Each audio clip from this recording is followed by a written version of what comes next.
Statistika sadəcə rəqəmlərdən, cədvəllərdən, düsturlardan ibarət deyil.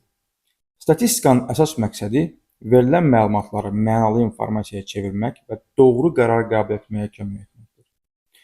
Statistika elə bir sahə yoxdur ki, vacib olmasın. Bəzən bu cümləni deyəndə tələbələrin mənə sual verirlər ki, ay müəllim, hüquq sahəsinə və ya istənilən humanitar sahəyə gedən tələbə üçün statistika niyə vacibdir? Ona görə də bu videoda daha çox bu sahəyə olan vaciblikdən danışacağam. Gəlin bir neçə nümunə çəkim. Misal üçün cinayətlərin təhlili. Polis və hüquq mühafizə orqanları hansı tipli cinayətlərin daha çox baş verdiyini, hansı ərazilərdə bu cinayətlərin daha çox müşahidə olunduğunu statistik məlumatlara görə dəqiqləşdirə bilərlər və bu analizlər nəticəsində resurs bölüşdürülməsi apara bilər.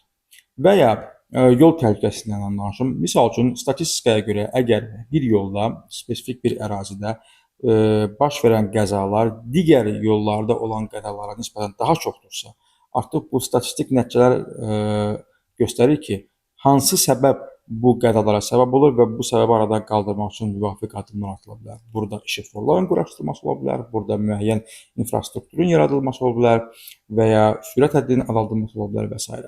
Başqa bir nümunə qanunun effektivliyi barəsində nümunə verə bilərəm. Misal üçün, məişət zorakılığı ilə bağlı yeni bir qanun qəbul edildikdən sonra bu cinayətlərin azalması müşahidə olunub bu yoxsa yox? Bu vasitə ilə biz artıq yeni qərar qəbul edilmiş qanunun təsirliyini ölçə bilərik. Başqa, misal üçün, məhkəmə sisteminin fəaliyyəti ilə bağlı belə deyə bilərəm ki, hansı işlər daha çox müddət aparır və ya bir işin baxılma müddəti ortalama nə qədər olmalıdır? Bunların hamısı statistik nəticələr əsasında qərar qəbul oluna bilər. Çünki əgər statistika olmasa, bütün bu qərarlar sadəcə köhnə təcrübəyə və intuisiyaya bağlı ola bilər və bu da qısa müddətdə faydalı olsa da, uzun müddətdə sistemli şəkildə problemlərin həllini köklü həll etmək mümkün deyildir.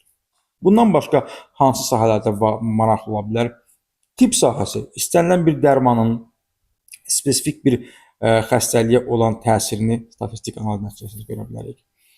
Biz iqtisadiyyat sahəsində, bank maliyyə sektorunda, aviasiya, idman, meteorologiya, marketinq, istehsalat, siyasət və sosial tədqiqatlar, hətta günümüzdə ən çox istifadə olunan terminlər süni intellekt və data elmini də əsasında statistika dayanır. Ona görə demək istəyirəm ki, statistika hər kəsə vacibdir.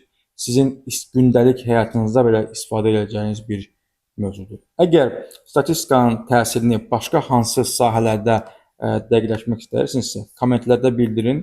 Maraqlı olan və ən çox tələb gələn sahə üzrə statistikanın əhəmiyyətini spesifik danışacağam. Çox sağ olun.